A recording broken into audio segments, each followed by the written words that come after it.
I will cover the basics of what fermentation is, ingredient selection, equipment preparation, and fermentation techniques, giving you the confidence to start at home. What is fermentation?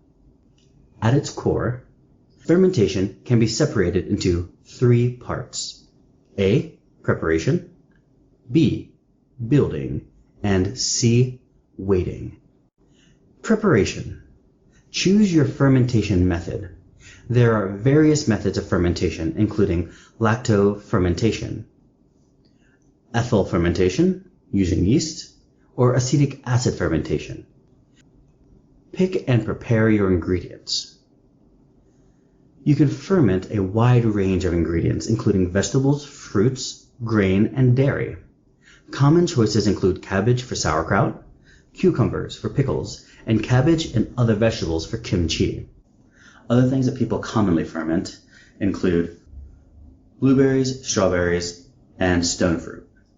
You can also ferment citruses, such as lemons and limes. One of my favorite kinds of ferments include peppers, onion, and garlic to make hot sauce. You also need to clean. Cleanliness is crucial in fermentation. Wash your vegetables thoroughly and sterilize your equipment to prevent unwanted bacteria from spoiling your ferments. If you are using organic vegetables, simply rinse with water.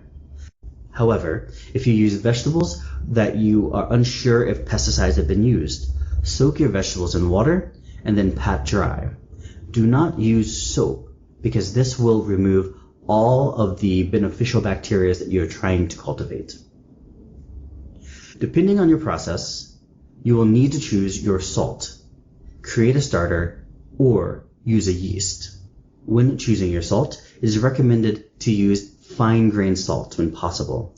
Avoid using salts that contain preservatives, such as anti-clumping salts.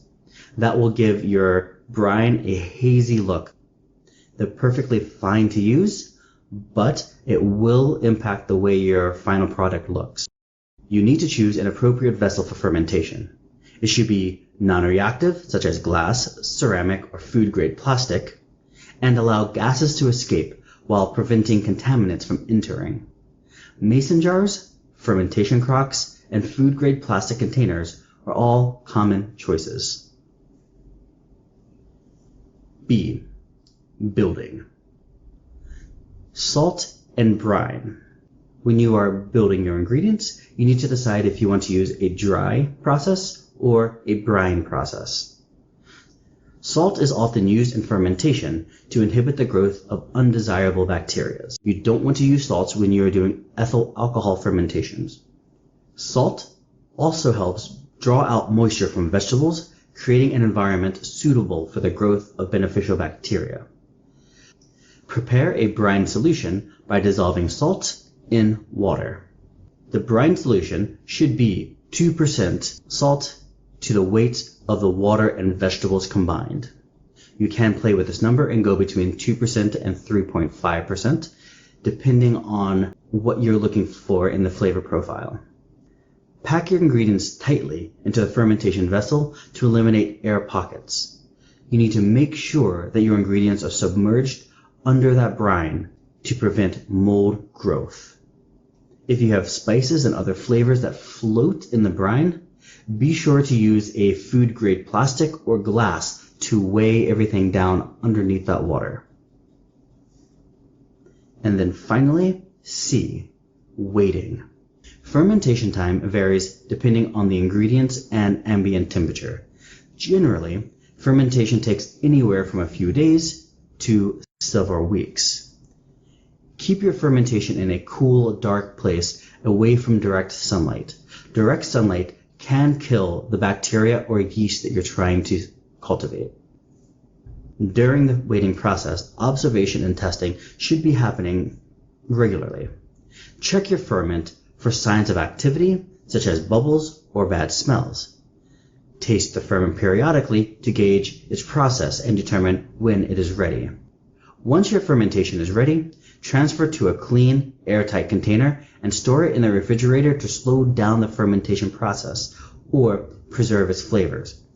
If there are still sugars available for fermentation, then placing it into a fridge will not stop the fermentation, it will simply slow it down. You can also freeze ferments at this point as well. So, what is happening when you are waiting? Well, there are 3 stages to every fermentation process. First is the inoculation stage. In this stage, you introduce the microbes. All available oxygen is consumed by the microbes, and their numbers explode. This in turn creates the anaerobic space for the LABs to survive. This happens within the first few days of the fermentation process. You will begin to see bubbles forming. Then, the second stage of the fermentation is called fermentation proper. As the name suggests, this is where the fermentation begins to convert all of the sugars. Depending on the sugar levels and many other factors, this process can consume all the sugars within 14 to 21 days.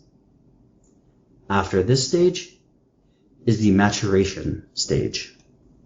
During the maturation stage, the ferment simply sits, no longer converting into acids. The molecules that give the ferment all of its flavors begin to soften and combine. You may be more familiar with this process within cheeses. Here are some of the things to look for and tips to get you going. Tip number 1, temperature control. Fermentation is temperature sensitive. High temperatures can accelerate fermentation but also increase the risk of spoilage. Keep your ferment in a cool, stable environment, ideally within the recommended temperature range for that specific ferment that you're making. Tip number 2, keep an eye out for fuzzy, white, green, or black mold. These molds will grow on the surface of your ferment, sometimes on the top of the liquids, but also keep an eye out for them within air bubbles inside of the ferment itself. Mold can spoil the fermentation and potentially be harmful if consumed.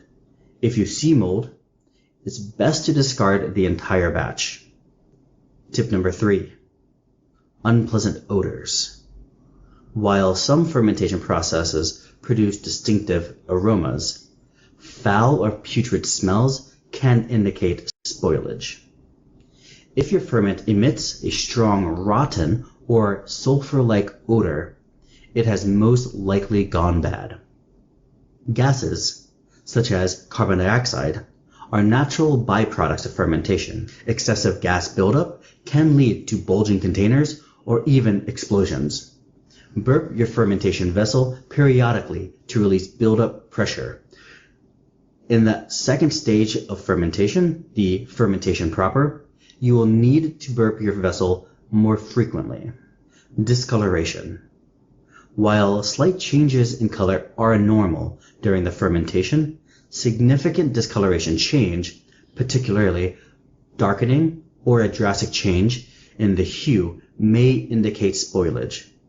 Usually, this indicates that your vegetable has been in contact with oxygen, because discoloration is a sign of oxidation.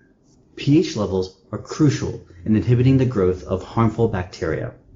For certain ferments, especially those involving vegetables, you can use pH testing strips to ensure the acidity levels are within the safe range, typically below 4.6 pH. I hope that you found this video helpful. Please like, comment, and subscribe. This really helps me out and allows me to continue doing what I love.